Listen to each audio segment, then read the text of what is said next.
to start or stop engine. Firstly, unlock the car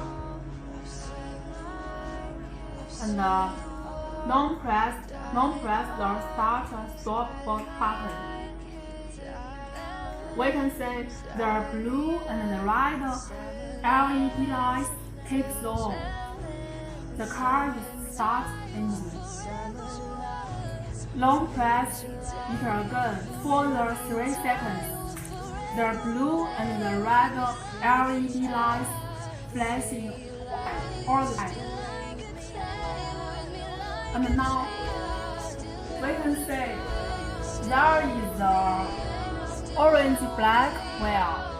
It's the foot brake wheel. Now it's on. Short press the button. The blue and the red LED lights keeps on. The car is start engine. Short press it again. The red and the blue LED lights flash at the same time. The car is stop engine. Now we can know the difference between the foot brake and the low foot brake. Thank you for listening.